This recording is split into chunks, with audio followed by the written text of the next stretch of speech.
Welcome to episode 202 of the Baseball Brew Crew Podcast. We are keeping baseball history alive, one craft beer at a time. Wherever you are watching or listening to us, please give us a like and a follow. And if you love beer with your baseball, please tell a friend. Let's do it. Here is the lineup card for today. Hitting first is the field correspondent and senior research analyst for the Baseball Brew Crew. It is Kevin Lyon, also known in the pro wrestling circuit as Taro. Welcome. Great to be here.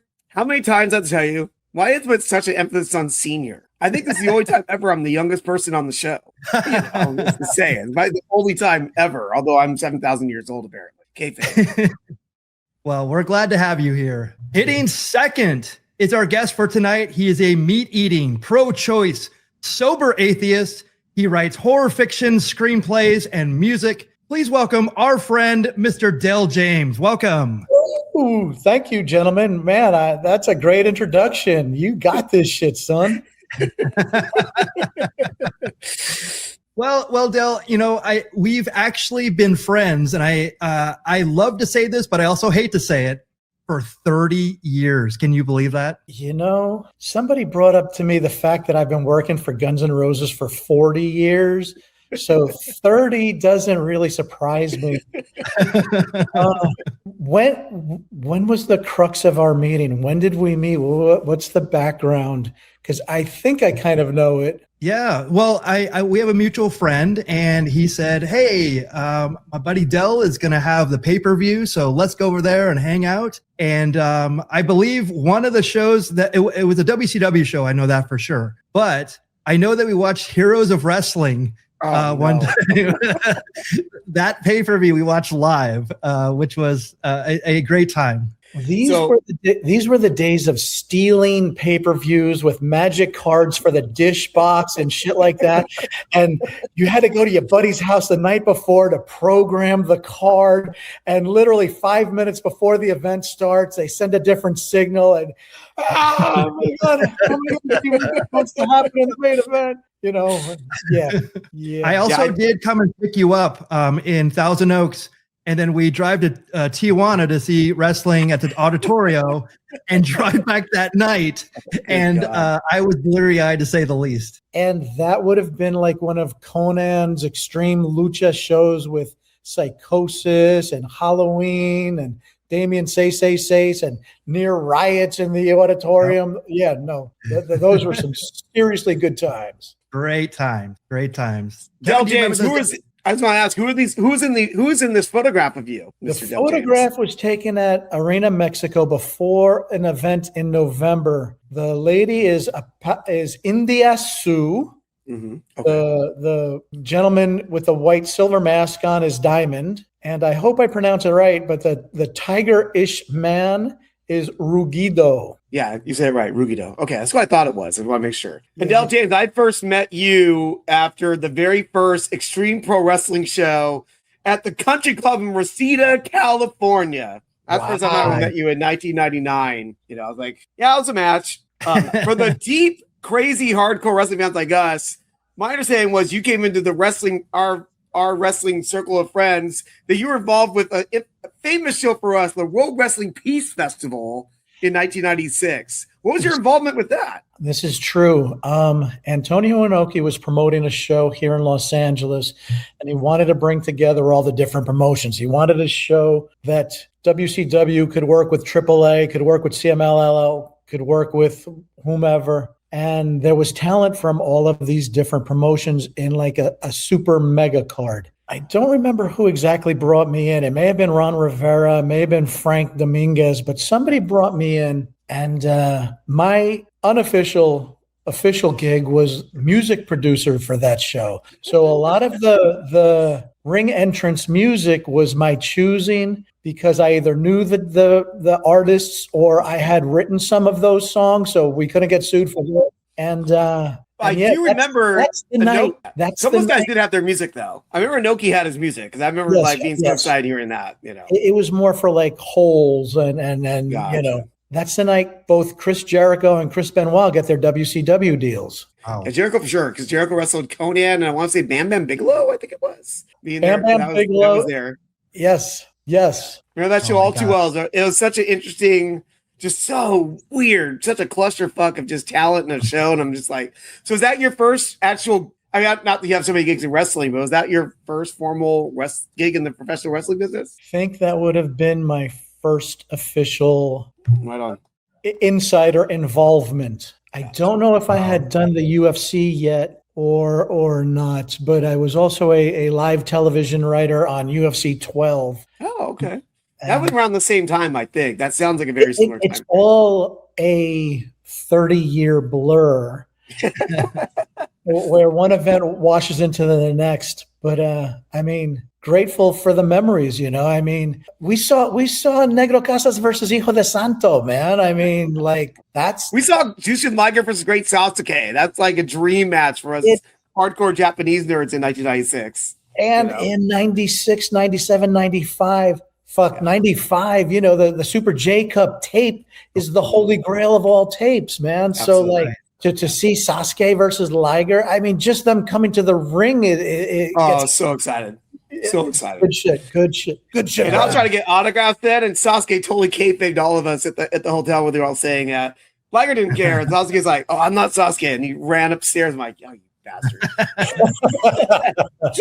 Well, the part just walked around without his mask on, could give like, you know what? And I was like, it's all right. And 96 was such a magical year, you know, just all the death matches, and then ECW was coming up, and WCW was so hot, and it was so that's fun. The year WCW blew up. That's the NWO of that. Yeah, about a month after that, it's right on the same time. NWO started right when the Peace Festival happened. Yeah, wrestling got big. Well, Del, we know that you're not a super huge baseball fan, but we're gonna bring. I once was a super huge baseball fan, but it's before either of you two were born. Oh, come on now, come on. Well, we're gonna bring it. We're gonna bring it to wrestling. We're going to bring it to wrestling. We're going to connect all the dots here. So my name is Michael Mondragon, your humble host for the festivities tonight, formerly known as Disco Machine, my wrestling credibility. As always, you're bringing a new and unique craft beer to review and enjoy. So what are you drinking out there tonight? Kevin, I'm going to let you go first, and you have a wrestling themed beer. Well, I mean, I literally was at the market and I saw this was like it was like $10.50 instead of $16. I'm like, oh, hell yeah, I'm going to get this for the show. This is the Steve Austin Broken Skull IPA by El Segundo Brewing Company out of beautiful El Segundo, California, in our neck of the woods, still kind of ish. And the Broken Skull IPA is to read it on the can here, a badass 6.7% IPA designed by Steve Austin, El Segundo Brewing Company for the working man and woman. It features Citra, Cascade, and Chinook hops, delivered big flavor with an easy finish. Now stop reading and start enjoying this awesome beer. Cheers. I do like they tell me to stop reading. Cheers to Stone Cold and cheers to. But I want to see you give yourself the stunner now, okay? Stunner. I don't want to waste good beers, but I'm like, dude, Steve Austin turned drinking beer into an art form, okay? Like he was selling out arenas after arenas for the beer gimmick that he basically borrowed from Sandman, you know? I mean, fuck me. Exactly. Like, talk about getting over. Yep. Yeah, Sandman never got a beer deal. And not that I know of, at least. How's that never happened, by the way? We may have to work on that. Well, Del, we know that you're sober, but in baseball, you'd probably like to enjoy a hot dog. Would you enjoy a hot dog from Walters? Holy fuck, you're killing me. Walter's Hot Dog was a 1-minute walk from the apartment I grew up in. Okay, it's right at the foot of Mamaroneck High School. It's on Palmer Avenue, and it is without a doubt, it's unquestionably the greatest hot dog I've ever had. And I grew up on these shits, and it's an outdoor hot dog stand with like a bronze facade, and they closed down during the winter months. Oh, and it goes down, period. Right. There's always a line, and it's always delicious. Oh, yeah, I could it looks amazing. I could eat the fuck out of some Walters, man. Wait, where'd you say? What's the name of this town again? Where you live? This is Mamaroneck, New York, which is in Westchester County, and it's right on the border of Mamaroneck and Larchmont. After Larchmont is New Rochelle. After New Rochelle is the Bronx. So I was able to go to Yankee games taking the train. Now was New Rochelle, was that where the Dick Van Dyke Show was fictionally from? It was indeed. It's Diddy was one of its most famous residents. Oh no! Was it New Rochelle where like the PWI magazines were based out of? Or ordering some magazines. I thought it was New Rochelle, New York. I can't remember on that for sure, but whatever the Stanley Weston Publishing Company was called. Wow. No. we are running around my brain. I read a lot of record liner notes, but I didn't read the fine print in the fucking. It's just because I literally ordered back issues as a kid. That's all, and I thought it was in New Rochelle, New York. Remember the page that had all the back issues, and they were tiny, like the size of stamps, yes. and you'd be like, "My God, Bobby Heenan is covered in blood. My God, yes. Abdullah the Butcher is covered in blood." And ordering them was like $250 or something. Oh, I got a whole bunch of back issues, and I'm very proud of it, but also equally ashamed of it. You know what? Nowadays, I don't have the back issues, but I have plenty of issues with my own life. So, obviously, there's. Well, I don't. Well, maybe if you don't like hot dogs, could you go for a piece of pizza? I used to have friends send me pizza via FedEx from Sal's Pizza on Mamaroneck Avenue. All right, Sal's Pizza and Walter's Hot Dogs are basically the most famous things to come out of Mamaroneck. Matt besides Dillon. Del James. Well, besides Del James. I'm low on that totem pole. Matt Dillon's pretty popular. Scott Leyes, Minnesota Twins, hits a game-winning home run. Scott Leyes was a junior when I was a senior at Mamaroneck High School. And we were both on the varsity football team, and neither of us were starters. So we were the scout team for the starting defense. Scott Leyes was the quarterback, and I was the tailback. He would hand me the ball, and I'd get crushed. Like, you were a running back? I was a running back, a defensive back for the Mamaroneck High School Tigers, 1981 and 1982. I graduated in 82. Nice. But Scott Leyes, man, I mean, I know someone who hit a walk-off home run in the World Series. Very few can say that, and that's pretty cool shit. I don't know anybody who played in the World Series, so there you go. You literally you got a football field handing you that. You didn't play baseball in high school? I suck at baseball. That's hard. Literally, I can defend myself in basketball. I played, Catholic League basketball. I can play soccer. I suck at baseball. I was on a little league team called Lyon and Sherman. It was like 4th or 5th grade. The little rah rah rah chant before baseball games was Lyon and Sherman. We'll beat them and we'll burn them. And we didn't win a single game. And I don't even think I got a walk. I was so bad. My other claim to baseball playing fame is when I worked at Rip Magazine. That was a Larry Flint publication, and I was on the Hustler softball team.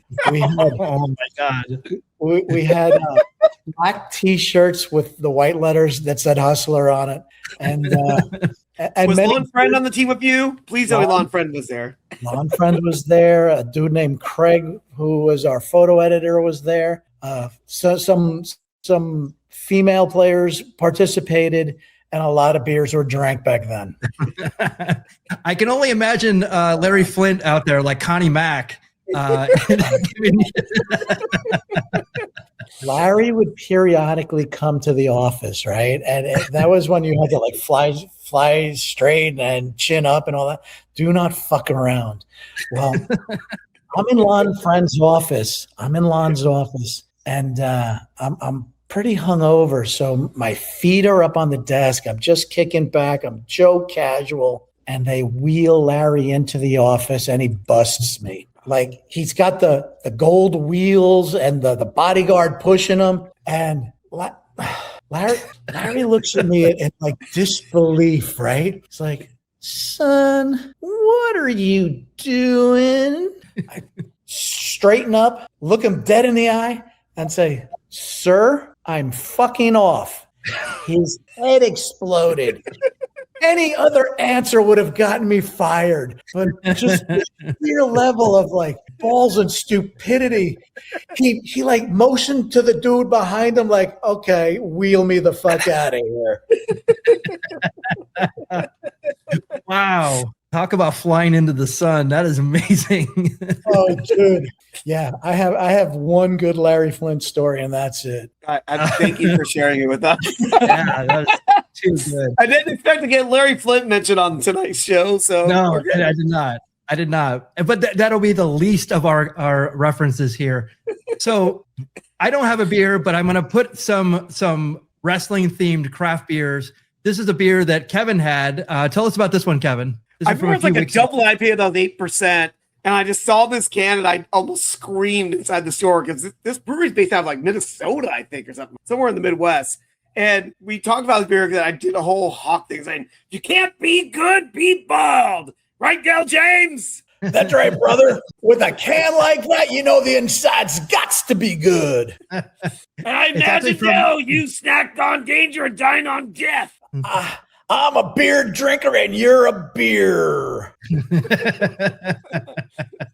It's actually from Marengo, Ohio. Oh, it's Ohio. Thank you. I knew Midwest. Del, why don't you tell me what the name of this brewery is? The name of this brewery is the Hoof-Hearted Brewing Company. Now, we didn't catch the pun. It is actually a pun. Hoof-hearted.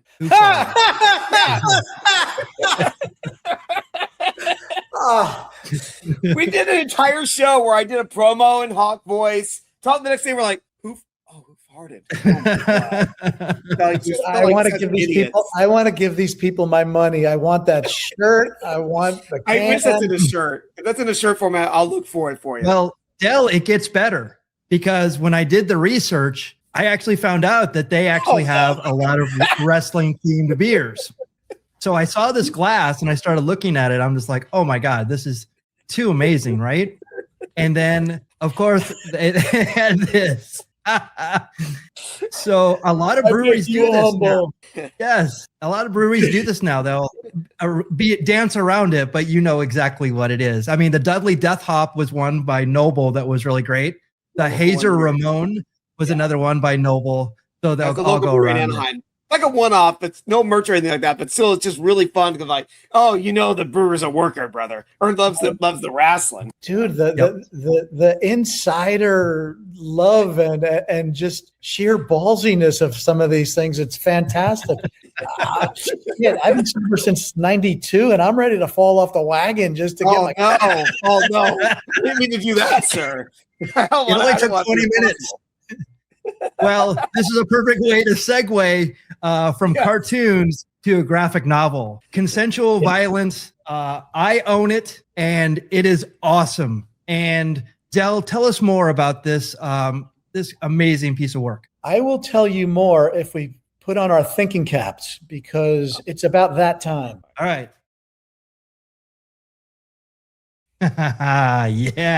Yeah. Let's see that up close. Got my Testament thrash metal. Yes.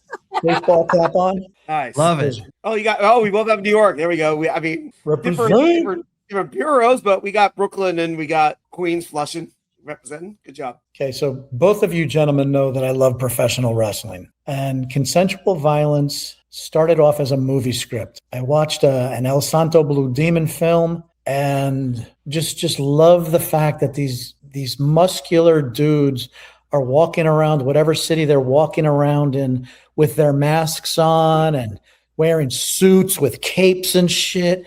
And that will never not be awesome. Okay. That will never not be glorious. So I started thinking, how do you do this realistically? How do you get in a situation where you're fighting for your life while wearing a lucha libre mask? And that was the initial seed, the kernel that spurned what is Consensual Violence, the movie script. And then I was fortunate in the sense that Dead Sky Publishing are friends of mine. The CEO is my buddy Jeremy Wagner, and the CFF our COO, Chief Operating Officer, is a fellow named Steve Wands. And Dead Sky is a horror line. Dead Sky is they're not afraid to get dark. So Jeremy was familiar with my collection of short horror called The Language of Fear. And we were discussing me possibly doing some writing for Dead Sky. And I was like, I've got some shit. I got some stuff ready that would make for a great graphic novel. That's when Steve took the time to teach me the language, the beats, the style. And, I couldn't be more proud of the final product. Consensual Violence is totally done with love for wrestling, as well as exploitation cinema, Thriller, A Cruel Picture. Thank you. That's exactly all I was thinking. I love you're going back to that one because it's such a good revenge film. Thriller, I Spit on Your Grave, Last House on the Left, Kill Bill, the eye patch is such a tell, but it's all right. It's so important too. So the artist for Consensual Violence is a fella named Arjuna Susisni, Italian dude, not a big wrestling fan, but very patient. And even my Easter eggs had to be accurate. So when the luchadoras are at the wrestling kiosk and there's masks in the background, I'm like, they can't just be blue or red. They have to be, Tiger Mask's mask has to be Tiger Mask, but next to Tiger Mask is Black Tiger's mask. So they're different. I punished this poor fucking dude, right? But he was patient and did what was asked of him. At a certain point, Luna Vampira is, from his drawings, was supposed to wrestle in stilettos.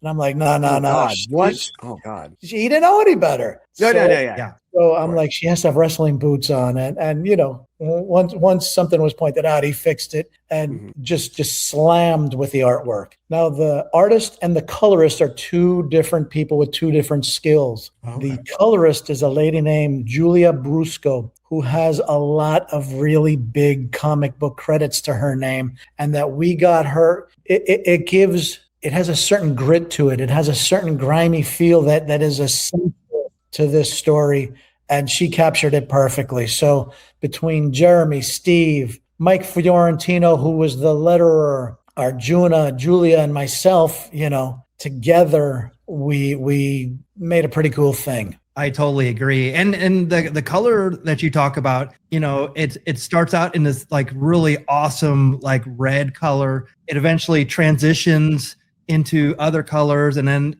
during other scenes it's more clear and punched up colors. It's beautiful. The lettering is amazing. The writing is outstanding. If you're a wrestling fan, it's like it feels like wrestling, and those little things would have taken you out of it had it not had those little details. Yeah, I love the Easter eggs. I love the little insider reference. When the promoter references, nuclear heat and Arturo and Eddie and things like that. That's done with love and admiration. That's, you can't Google that shit. You have to know it for real. And okay, let's turn this around. Baseball Brew Crew. Yeah. You've been in wrestling locker rooms. You've been professional wrestlers. Did it feel accurate? Did it feel right? Did it feel legitimate? You've definitely had situations where people show up late and they're gonna get a freaking earful from the promoter. I'm like, I was loving that stuff. I was like, back saying like, yeah, this is about right. Lucha locker rooms can be a different animal altogether because you're gonna have dudes just totally hiding in the corner drinking their Bud Lights especially Bud Lights. A lot of luchadors here in LA area really like their Bud Lights for some reason. I was a Bud Light guy. I meant to ask you that. That was your beer. Guy. But the panel that you have up now, the silver mask with the horns, that's my shout out to Cain Velasquez when he was a luchador.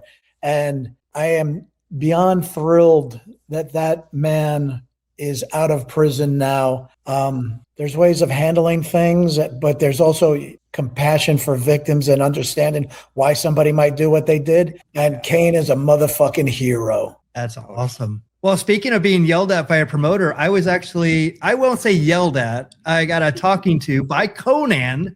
I was going down to San Ysidro and sitting in a car where the person would not use the carpool lane. And I got there right on time, and I was in the first match. And later that night, I got to wrestle Rey Mysterio Sr. Oh, wow. So I went from being yelled at to actually wrestling, rest in peace, Rey Mysterio Sr. But you never. That's how wrestling goes. It's a weird business. But again, Del, this is, for those who don't know about it, pick it up. You're gonna love it. And for those who do love graphic novels, wrestling.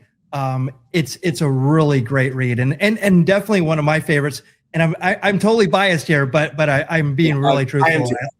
I picked it up and I was like on a train to San Diego, and I'm like, oh shoot, the train stopped me. I'm like, I gotta stop because I gotta get off this train. I'm like, I gotta sit down and find somewhere else to finish it. We got to go to another train. And I'm like, okay, good. I gotta just finish this. I gotta finish this because I was literally at like a climatic scene with our main two female characters getting involved with the cartels when they all get together, when I literally had to stop. I'm like, this is the worst possible time to stop.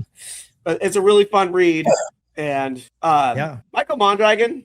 Yes, sir. Do I need to talk to Del James about something in here? I thought I would, but apparently you can if you want. I don't know what it is, so I could be saying honestly, I thought, is this who I honestly thought it was someone else I knew. And I saw a guy with a mask of horns. Oh, it's I'm like, it's Cain Velasquez. I thought it was me. No, it was me.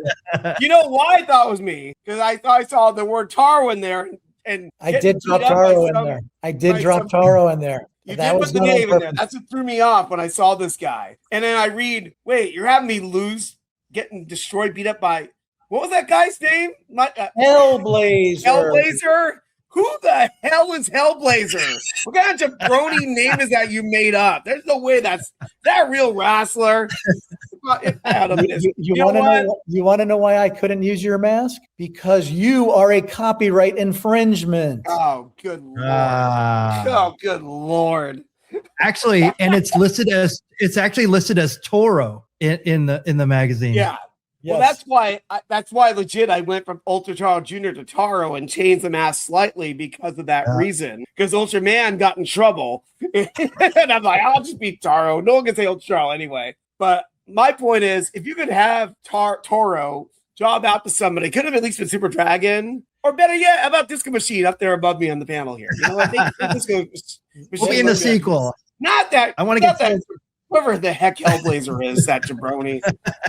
There's only so many Easter eggs that we can drop that 5 people would acknowledge. Okay? Exactly. But you have 2 of the 5 right here. So there you go. 3 of the 5 include you. Exactly. Well, Del, your wrestling knowledge, goes back to the days of Bruno Sammartino in the 70s. This was a pivotal match that you saw early in your life. Tell me more about this. And just actually, Bruno on the East Coast. How big was he? Westchester County Center, the oldest wrestling venue to date. They're still doing events there. They would have a bi-monthly or every 3 months wrestling, a house show. And in 1975, my father took me to go see Bruno Sammartino versus Waldo Von Erich for the WWF title. And Bruno Sammartino to the East Coast was wrestling Elvis. Okay, he is to Japan what Antonio Inoki is, or Ricky Dozan. He is he's similar wavelength.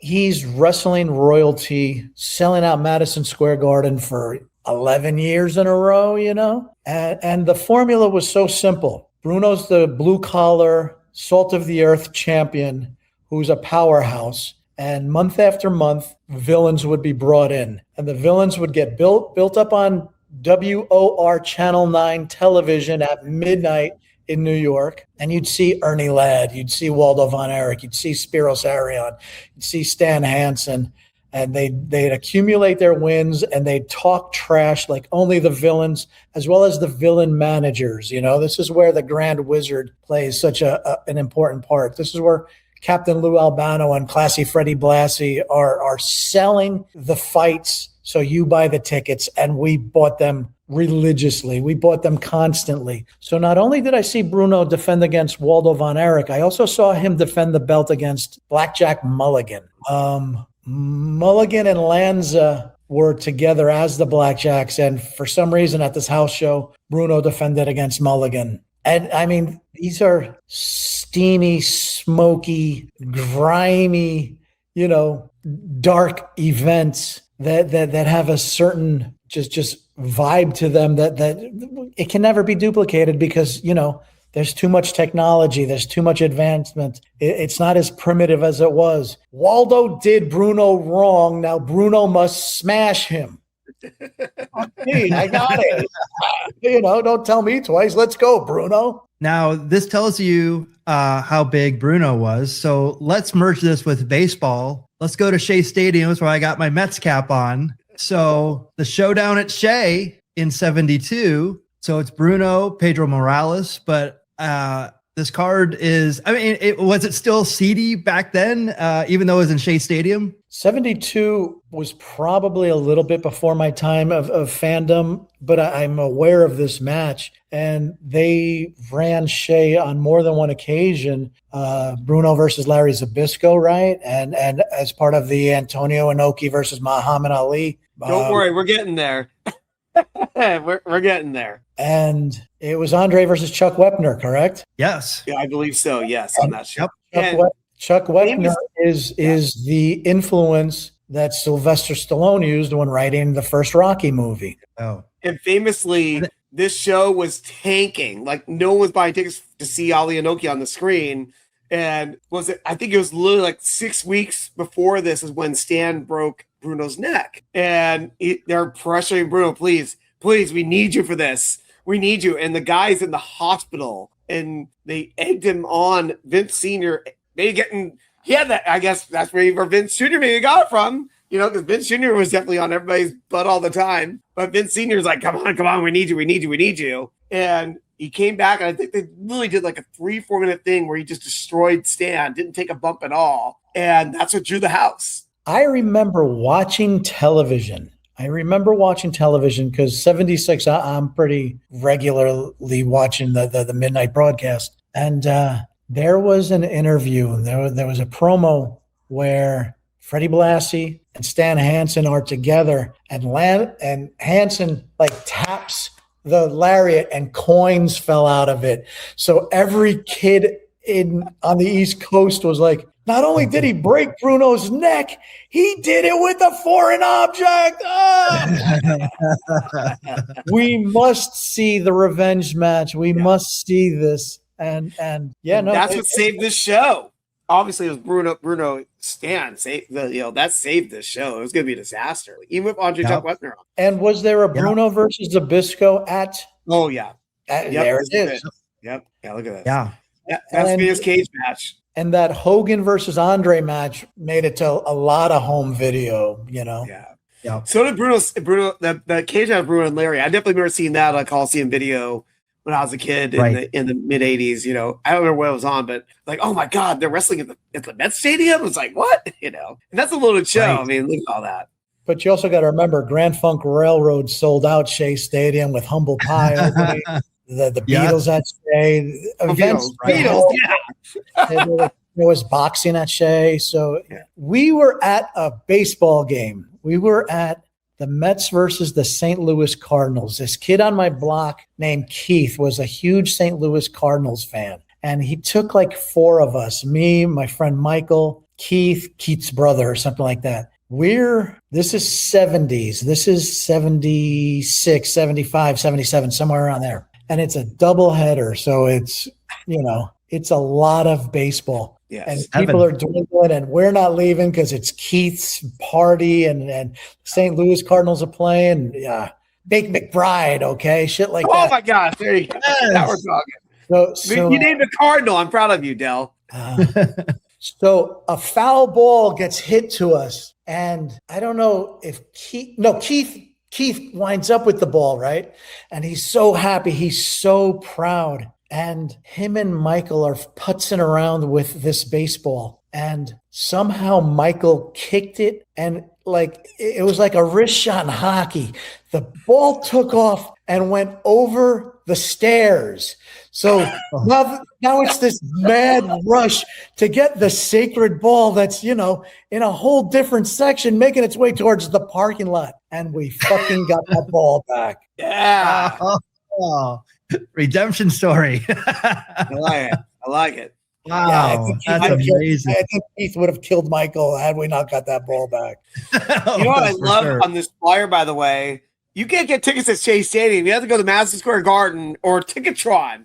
I definitely remember Ticketron. That was like the predecessor to Ticketmaster for sure. I used to go to rock concerts, and the mall is where the Ticketron office would be, and they would have those graded fences keeping people out.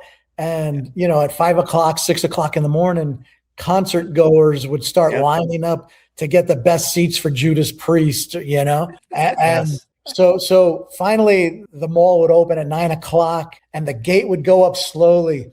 And then you and the other dudes you're who you don't know, who you've been, waiting for, start speed walking to Ticketron. Yes. Oh my God. The good old days, right? Well, these aren't the only baseball stadiums used for wrestling. Wrestle Rock 86 was in the Hubert H. Humphrey Metrodome. It's Twins for Scott Lance in a home run the next year into the 87 World Series. There you go. That's right. Whoa! That's it. Well so it all ties back. There was also a Greg Gagne and a Greg Gagne that played for the Twins. And there was also, this is a kind of an underrated event that I remember. This is in Toronto. The big event, this was headlined by Hogan and Orndorff. And wasn't that the biggest drawing card in North America for many, many years? Yeah. It was. Something like 70,000 people or something like that. Something nuts. Canada loves its wrestling. They do. You give them a reason and they will come. And so there's actually a lot of wrestlers that are that have baseball gimmicks. Our friend of the show, the Big Hurt Alan Jepson, the Great Bambina. I don't think she's around. I don't even know if she's around anymore, but I love the gimmick. Great gimmick. Good job with Big Hurt. Yes. Dasher Hatfield from Chikara. Also Boomer Hatfield, which I think lost his mask to Dasher, if I'm not mistaken. I believe so. And I think Chikara got canceled. I think all these guys are doing different gimmicks nowadays. But whatever, you know what? We're not. I'll edit in post if I have to. Yeah, now we're talking. There you go. Tiger's mask. For the Hanshin Tigers in Osaka. Awesome. Absolutely. And a lot of people don't know this, but Black Buffalo is actually a baseball gimmick. Oh, for the Oryx Buffaloes. For the Osaka. Yeah. And also Super Delphin, a big baseball fan.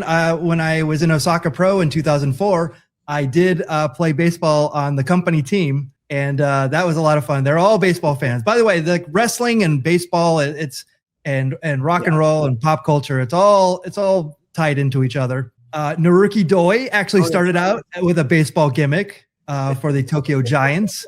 Abe Knuckleball Schwartz during the baseball strike. He came out. Yep. Wow. Awesome. Is that the it's Steve Lombardi. It's Steve Lombardi. Yes, sir. Good job. That's it. So another New York reference right there. Yeah. That's incredible. And of course, this guy. So Macho Man Randy Savage, or Randy Poffo, signed a minor league contract with the Cardinals straight out of high school. And over the course of 4 seasons with the Cardinals and Reds organization, he accumulated a .254 average and a .976 fielding percentage, never advancing above Class A ball. And of course, he became the Macho Man Randy Savage that we all know and love. Signed as a natural catcher, he spent most of those 4 seasons patrolling the outfield and moonlighting as a catcher and first baseman. He suffered a separated shoulder in a collision at home plate, a la Ray Fosse. And in 1973, he eventually taught himself to throw left-handed. Wow. Yeah. I mean, we know he was nuts. And I'm like, obviously he had these crazy tendencies when he was young, obviously. Just so driven, so extremely driven. Pretty damn amazing. But you know what else is amazing? Yes, What's sir. that? We might need new hats for this one. Oh, Okay. right. What else is amazing is that you guys bring up Randy Savage. And Yeah, there we go. We'll get ready for our hats. Like, oh wait, you didn't switch hats. But that's a great shirt. Where'd you get that shirt, Del? Yeah. It came into my feed. It was either like a T Public or one of those type shirts where. Because I can't remember if he has the affiliation with Pro Wrestling Tees or what's the Roots one? Roots, gosh, I can't remember the name of it right now. Roots of Fight. Roots of Fight. I know the Savage. I think one of those ones are affiliated with the Buffalo family. Yeah, no, I just saw this and liked it, so it became mine. That's awesome.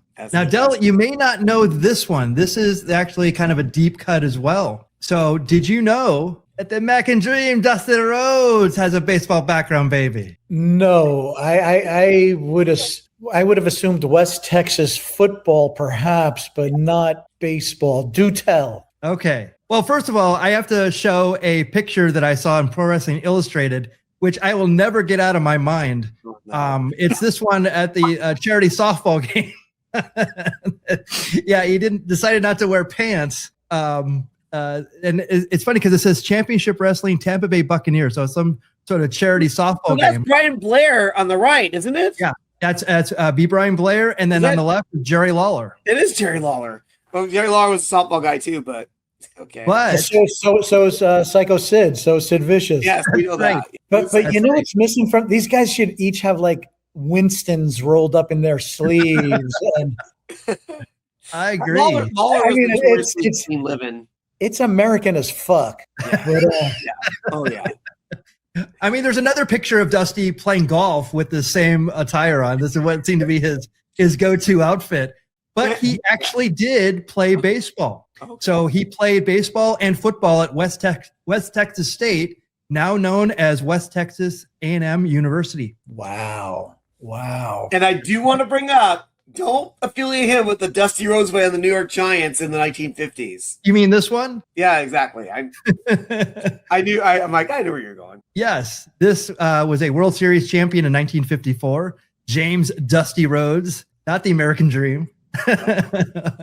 He's not a plumber? He's not. He could be a son of a plumber. Who knows? I was asking. He's the plumber whose son is Dusty. That's what I'm asking. There you go. I don't think it's any relation. So, Del, you said that you knew a lot about 70s baseball, and you mentioned the Big Red Machine.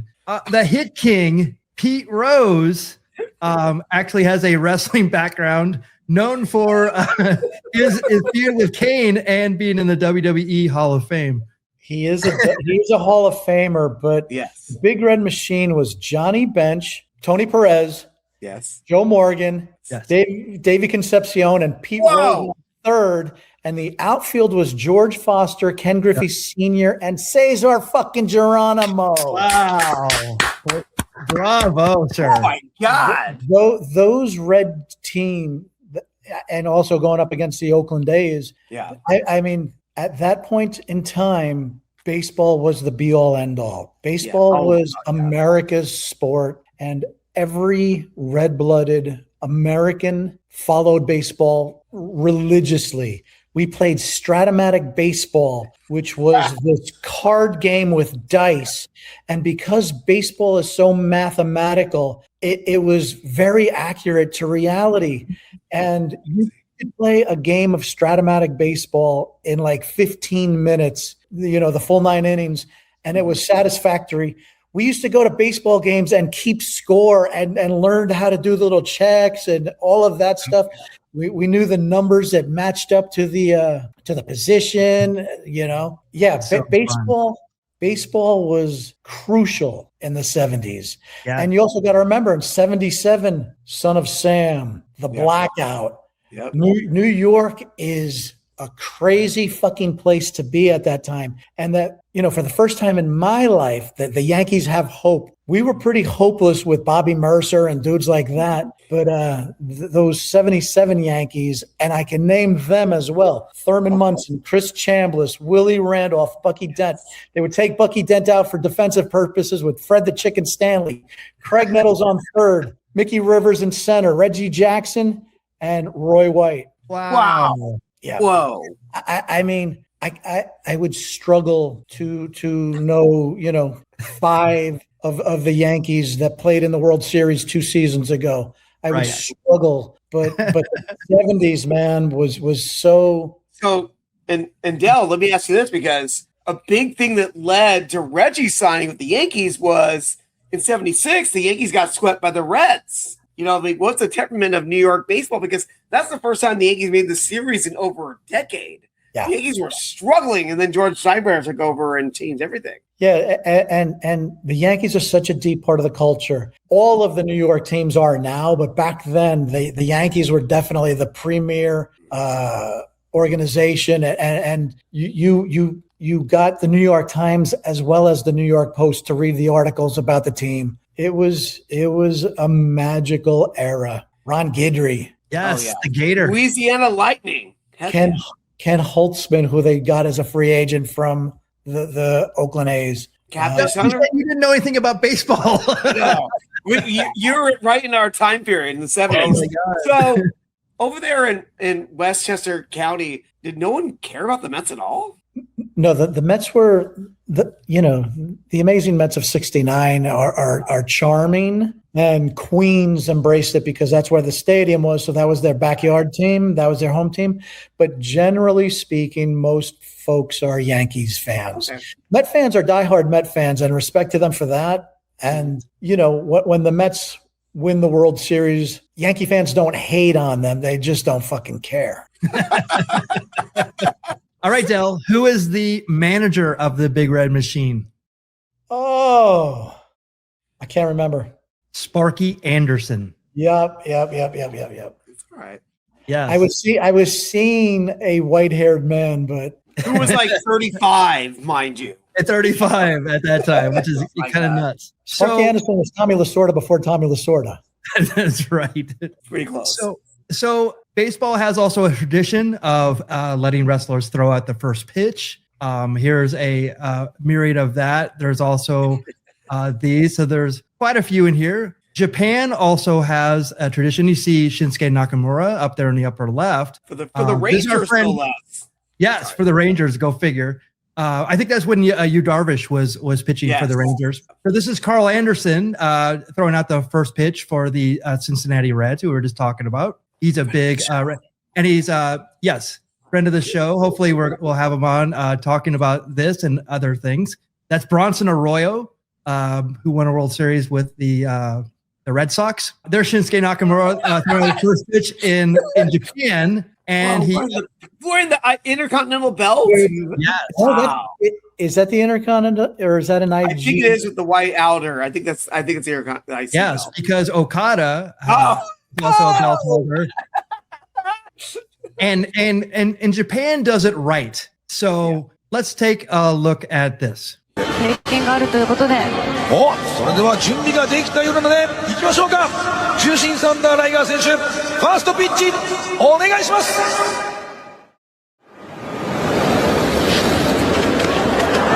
あれ何ですかこれは。いやフレーム当たってないですよ今。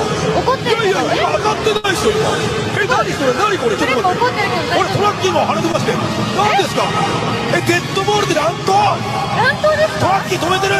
トラッキー止めてるよ。武器持ってないかチェックしてる。トラッキー。フレップはっていうかその前フレップ当たってなかったよ今。当たりにいった感じ。いやいや当たってなかったもん。こっちはお行くフレップ行け。ちょ逆水平逆水平持ってけフレップ逆水平おいしょー一発で。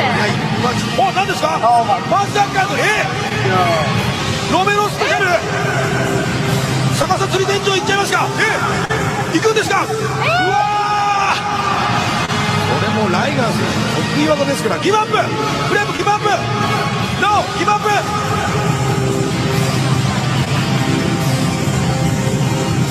さあフレップ立ち上がって出ました。タイガー選手の勝利です。カウントワンツースリーガンガンガンガンタイガー選手の勝利です。 Oh yeah, we need way more of that. Now, Wow. I know he's a legend, but you got to hook the leg. Am I correct?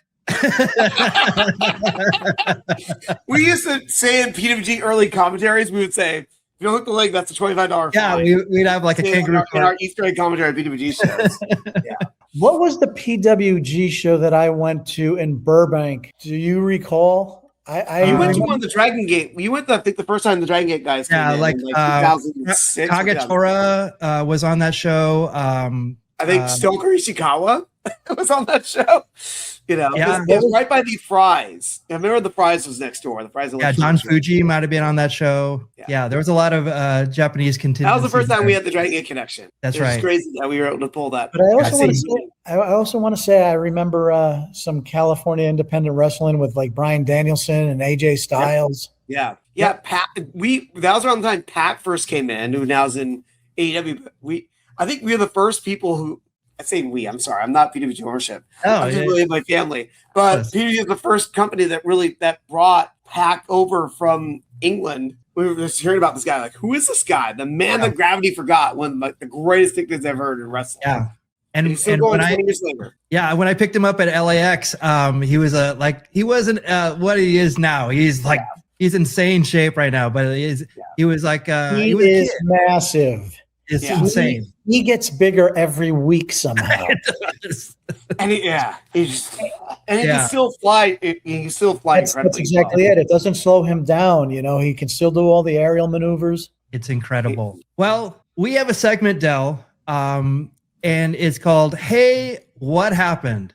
Let's start right out. Hey, what happened? And what we do is we go back and what baseball teams now, actually minor league baseball teams specifically, is they will change their branding for certain days of the year. They have uniforms for that. And in this case, the Lynchburg Hillcats, which are the single A affiliate of the Cleveland Guardians, and your 2025 Carolina League champions, they actually didn't change just their uniforms. They changed their whole name. And they're now known as the Hill City Howlers. And the thing that really makes this unique is, and now, as Kevin says, it's all about cream, cash rules everything around me. It's all about money and raising revenue.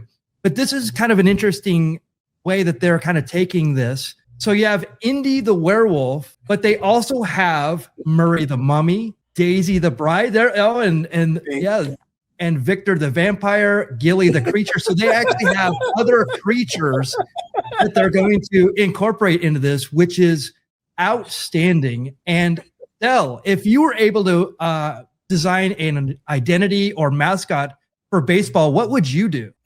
Gilly the creature is really cool. I might consider doing Frankie Stein and there you go. And have a stitched up baseball cap wearing, bolts on the neck Frankenstein. That might be my mascot.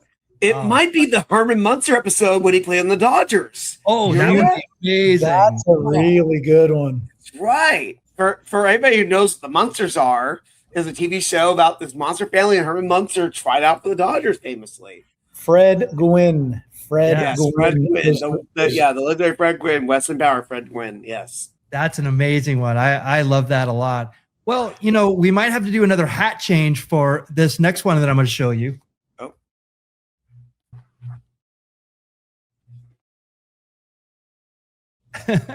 Is hat 3 or hat 4? I'm like, wait a minute. So oh my God, I love it. Public Enemy. And it's even, this is fantastic. It's even better than that. Del, did you know that there was a New York team in 2019 that was called the Staten Island Pizza Rats? I have learned so much in 1 hour. Yes. I mean, you may have rekindled my affection for the Staten Island Pizza Rats. Wow. So during COVID, New York shuts down. New York shuts down. And rats who were used to eating out of garbage and things like that no longer have their food supply. So they start moving into buildings and backyards and taking over patios and rooftops. It's no fucking joke. I mean, we're one step away from the Black Plague, from pneumonia. And, of course, Staten Island co-opted that. Well, it was actually I think it was a 2015. There was a video of a rat dragging the pizza. And we all saw that heroic rat. Yes. And they actually made a whole identity about it. And unfortunately, I don't think this saw the light of day, only because it was actually 2019 into 2020. And there was very limited. And then in 2020, a lot of the minor league teams were decommissioned. They got rid of them and they kind of refined minor league baseball. And it's no longer a minor league affiliated team or major league affiliated. And I think it's independent now. And I think it's independent because there's still a team in Staten Island that plays. I'm aware of that. But yes. Wasn't the Cyclones the team at Coney Island? The Coney Island Cyclones? They are still around. They're still there. Brooklyn Cyclones is an official team, and they're an affiliate of the Mets. Yep. And it's right there. If anybody ever goes to Coney Island, you literally can see the Cyclone in the distance and all the other stuff that still remains of Coney Island, because it's definitely changed over the years for sure. Yeah. You were talking about Yankees before, but Del, what Yankee would you make a comic about? This would be much easier. This would be much easier with the Mets because the Mets were such fuck ups. You know what? Let's do both. We can do both. You know what? I think the true captain, Thurman Munson, who dies tragically in a helicopter accident. I mean, everybody's heart broke when they heard about Thurman Munson passing away. To this day, I'll bump into Zach Wilde and bring up Thurman Munson, and it's like. And I told Michael about this question, and I told him I think he's gonna say Thurman Munson because he was the captain of those '70s teams, and then he seems to be like a hard-nosed, rugged, not gonna take any bullshit kind of guy, and just. His name is Thurman Munson, for fuck's sakes. I mean, exactly. He could have been a wrestler with that name, Absolutely. Thurman Munson tag teaming with the Mad Hungarian Al Harabaski. Nicely done. All right. Nice. I love it. But I also think yes, he is, and he does announcing for the Cardinals. I don't think he does it anymore, but also you can get Ron Guidry in there as well. Louisiana Lightning, another superhero. Gator, I think was Gator's other name. Yeah, and right? Of course, there's the connection in Spike Lee's movie of Son of Sam, where they hypothesize that number 44, Reggie Jackson, is the son of Sam. Ooh, see, I told you we'd bring baseball all around to all of us. Amazing. Spike Lee has a little connection with these fellas. Yeah, that's right. Oh, yeah. That's right. Which I gotta say, touring with Public Enemy, who were opening for Guns N' Roses, was a blast. It was instant friendships, and I get to talk New York sports with Chuck D. So that's amazing. Yeah, because that was just last year, right? That was last year. It was last. I want that to come to North America because I've never seen Public Enemy, and I'm like, you're in luck because Public Enemy are indeed on some of the shows in North America this year. All right, right on, baby. So, Del, you're going to like me for this one. I saw Public Enemy in 1991 at the Veterans Memorial Coliseum, and you may not be as proud of the T-shirt that I wore, which was Depeche Mode that I saw a week earlier. Yeah, I saw Public Enemy open for U2 at the Rose Bowl. Yep. Was that the show? I think another friend of ours. Was that the show of Sugar Cubes 2? Or was that Dodger Stadium? No, it was Sugar Cube was Bjork's band. I don't remember if that was at Dodger Stadium or at the Rose Bowl. Someone told me that I'm like, Sugar Cubes, Public Enemy, and YouTube. That's such a weird mix of music, especially in the late 80s, I don't recall. I just remember Public Enemy were killer, and U2 had a massive production. Yeah, it was a production. Public Enemy was doing stuff with Sisters of Mercy at that time as well. Yes. And of course, famously Anthrax. Yeah, That's right. That's right. So we're talking music here. So Del, you have a connection to Testament. Yes. Yes, I have a hat. Exactly. Well done. Nah, Well, I mean, what else would you possibly bring to us about Testament besides your hat? that gray album that you see there is called The Gathering, and that was the first time I wrote with Testament. That was the first record, and I've been fortunate enough to write with them on every album since. A fella named Bobby Carlton, rest in peace. He was my A&R guy over at Warner Chappell as a songwriter, and he put me together with Chuck Billy and Eric Peterson, and we just meshed. We connected, and there's no awkwardness. So even to this day, to the most recent Testament album, I've been a part of the creative process. Wow, That's crazy because awesome. that's like what 35 years. When did Souls Black come out? Like 90? I don't 90 something like that. I'm trying to remember. that's why I remember hearing Souls of Black. I'm like, oh yeah, hell yeah, good record. Amazing. And we talked about your other book.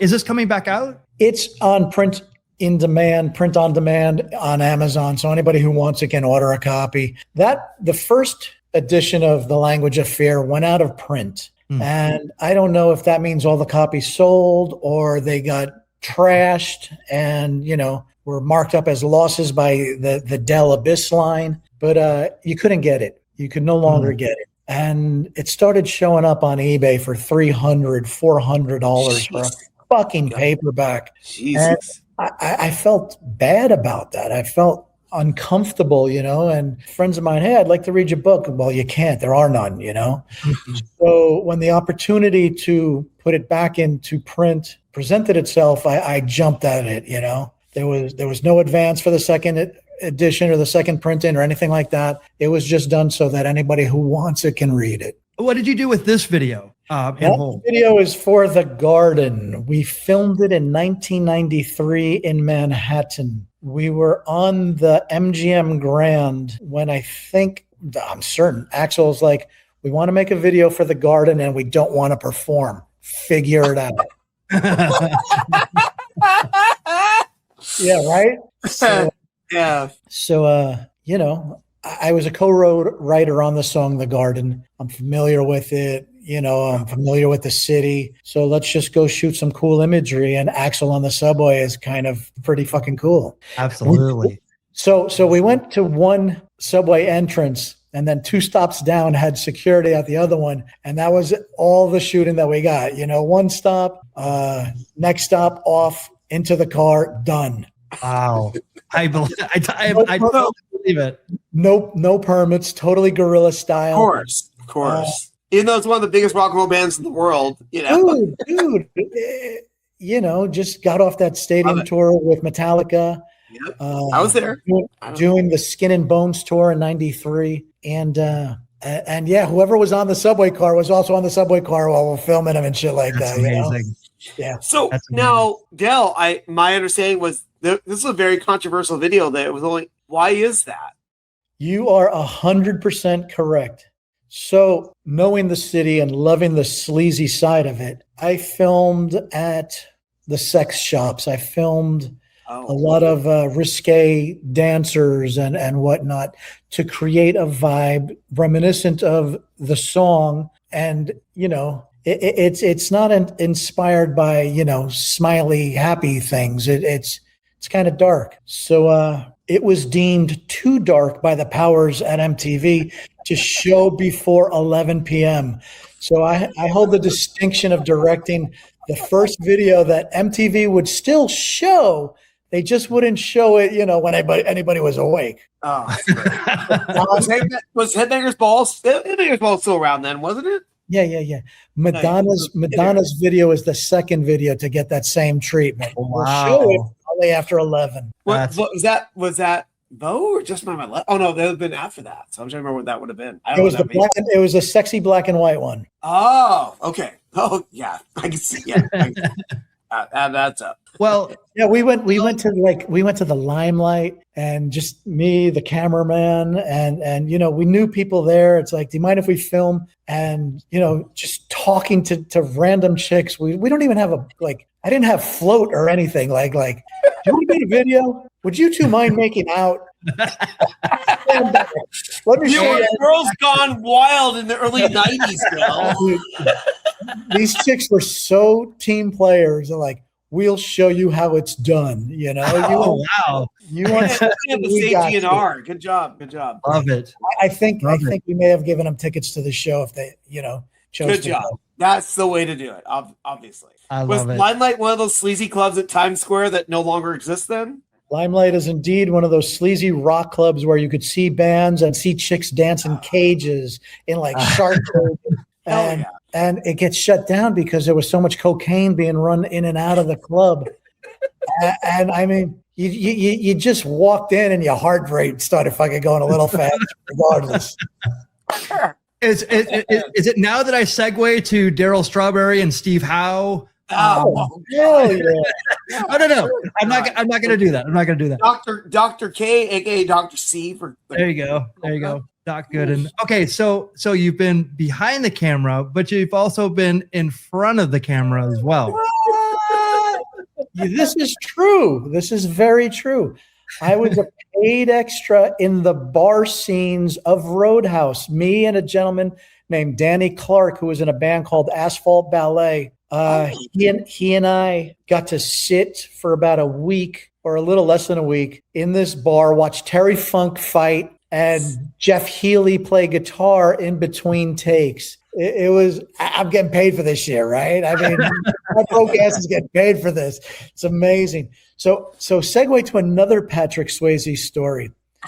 93, 94. I get sober in 92. I go skydiving. I've only gone skydiving once, and I went skydiving with Ricky Rackman and Dave Mustaine from Megadeth, and a photographer named Gene Kirkland was there. So we go out to like India or fucking some desert where, they got little prop planes and you jump out of them. The dude who jumped first out of the airplane that we were all jumping out of was Patrick Swayze, and he was training for Point Break. Oh, Yeah. Wow.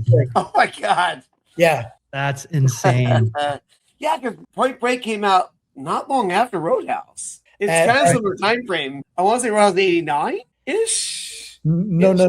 It's got to be later because this is 92. This is 93 or 94. Okay. Yeah, I have a piece together, but right there, you see Terry Funky saying, "Patrick Swayze, you're an egg sucking dog," and I told you that I had a jackass. That's just for the wrestling fans. Well, there's another man in this photo. It's Yes. Kevin Tighe, and You and know Kevin the name. Tighe was actually in a very famous tag team as well with Randolph Mantooth What? in Emergency. That's right. If you look, Oh my God. that's the same guy. I so wish I smoked weed, man. This would be just explode in my brain even more so. Yes, I had to throw it in there when you gave me that picture. I got to put this in there. I did not put two together on that one. That's amazing. Thank you. But Del, you also had some extra work. Was it Police Academy 6? It was indeed. Awesome, amazing. Yeah, this one you can actually see. This one you can actually see me in. There's a scene where the city's being looted, and somebody is inside like a TV shop, a TV repair shop, and they hand me a television, and I hand it to the next guy. And yeah, there's long-haired, sunglass wearing a Guns N' Roses shirt because my friends might need some exposure. Oh, nice. That's awesome. Well, definitely adding that in post. Yeah, Who busted you? I've seen that. I get busted by Deacon Jones, right? Was it Deacon Jones? Bubba Smith, sir. Bubba That's Smith. Smith. I get arrested by Bubba Smith. Hell yeah, Hightower. I think that's Hightower. Hightower, right? I think it's Hightower. And you're right. We were doing the Roadhouse film sometime in the 80s, like 88, 89. But That's what I'm thinking, because if you remember the whole thing when Terry Funk came back on Ric Flair, he's like, "Terry, you've been in Hollywood. You're not in the top 10." And Terry gets so pissed. He punched Ric Flair and pile drove through a table, and Terry Funk became my favorite wrestler of all time. and that leads to the I Quit match. Yeah, let's not talk about that. We need to talk about that. But yeah, so my timeline's a little screwy. The Roadhouse stuff is in the 80s, but the jumping out of the plane was definitely sometime in the 90s after I got sober. We usually end every show with a rest in power. This time it is Bill Mazeroski. Just died not too long ago, a 7-time All-Star during his career, primarily known for his spectacular defensive play, most memorable for hitting a home run in Game 7 of the World Series, the only time that it's happened, a walk-off homer to win the series. A 10-time All-Star, 2 times World Series champion in 60 and 71, which a lot of people don't remember. He was on the 71 team. Oh my gosh, he was. He's an 8-time Gold Glove Award winner. His Pirates number 9 is retired. He's in the Pirates Hall of Fame. If you don't know about him, or it's actually a really amazing story. And Kevin, there's actually a story about the footage of his famous home run. So apparently, the story that I read out recently is the only reason why Game 7 of the Yankees Pirates was still in 1960 is because Bing Crosby was filming a movie in Europe and demanded that the networks would film the game so you could watch it later. Wow. How about that? That's Bing Crosby had that much power. Nowadays, we're the only three who might know Bing Crosby is watching this. But Bing Crosby had that power back then where he's like, I want to see this World Series. Video it for me. You know, that's going super deep. Well done. We're all about the deep cuts here, Del. You've learned that tonight for sure. I know. I'm grateful. I was a bit hesitant because I am not well versed in baseball, but this has been so much fun. Thank you both, and thank you for helping spread the word about consensual violence. Oh yes. Well, we're on all the socials: X, Facebook, Instagram, YouTube, Twitch, and TikTok. As Del said, he's on X, Instagram, and you can get Consensual Violence on Amazon. Also, put in a review. That's so important for all the books there. Del, you want to close us out? Take me out to the ball game. This has been a blast. Thank you, guys. Fucking homers all around. Walk-offs all around. Love it. For Michael Mondragon, for Kevin Lyon, for Del James, we'll see you next time at the Baseball Brew Crew Podcast. Good night, everyone.